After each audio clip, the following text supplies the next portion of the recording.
Des militants du Irak manifestent devant l'ONU à Genève. Ils étaient quelques 300 militants du mouvement de contestation Irak, AMUSI a manifesté ce dimanche devant l'Organisation des Nations Unies l'ONU, en Suisse, pour dénoncer les détentions arbitraires en Algérie. Tout a commencé par une marche citoyenne. Une quarantaine d'entre eux, partis le 15 août de Chambéry dans les Alpes françaises, sont arrivés dimanche à Genève après un périple d'une centaine de kilomètres sur les routes et sentiers de randonnée. La marche a été très éprouvante mais il y avait une énergie incroyable, a déclaré à la AFP Assia Guéoud, la coordinatrice du mouvement.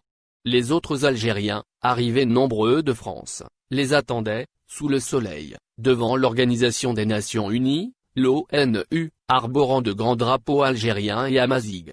Ils ont scandé de slogans comme « La liberté on va l'avoir »,« Libérer les prisonniers » ou encore les généraux, à la poubelle. On veut libérer l'Algérie de la junte militaire.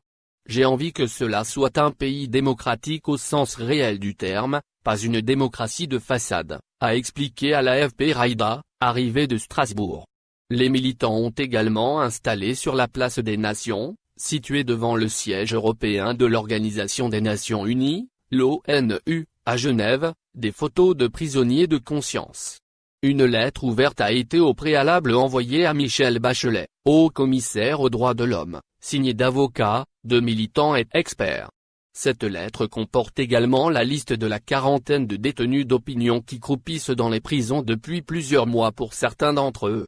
Depuis plusieurs mois, les autorités algériennes ciblent les militants du Irak, opposants politiques, journalistes et internautes, multipliant poursuites judiciaires et condamnations. Ces militants contestent l'élection en décembre 2019 d'Abdelmadjid Tebboune, un ex-fidèle du président déchu Abdelaziz Bouteflika. À Genève, parmi les manifestants, Karim Natou Slimane, le fondateur de l'organisation Rebuilding Algeria qui rassemble des cadres algériens vivant à l'étranger, a fait part de sa volonté de déconstruire le système mafieux établi actuellement. Nous sommes venus spécialement pour défendre la cause des détenus d'opinion et politique en Algérie, pour défendre aussi les journalistes en prison et pour porter la voix du peuple algérien qui milite et se bat pacifiquement depuis plus d'un an pour l'établissement d'un véritable État démocratique, a-t-il dit à l'AFP. Le nouveau président est un homme de paille, c'est de la poudre aux yeux. La preuve, nous avons un journaliste, Khaled Drareni, condamné à 3 ans de prison ferme pour délit d'opinion, a-t-il ajouté.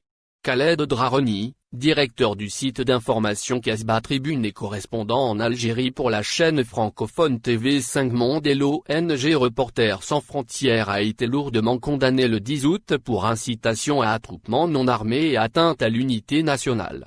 Devant la foule, les marcheurs, chaussures au cou, ont lu une lettre adressée à Michelle Bachelet, l'ancienne présidente du Chili devenue en septembre 2018 au commissaire des Nations Unies aux droits de l'homme.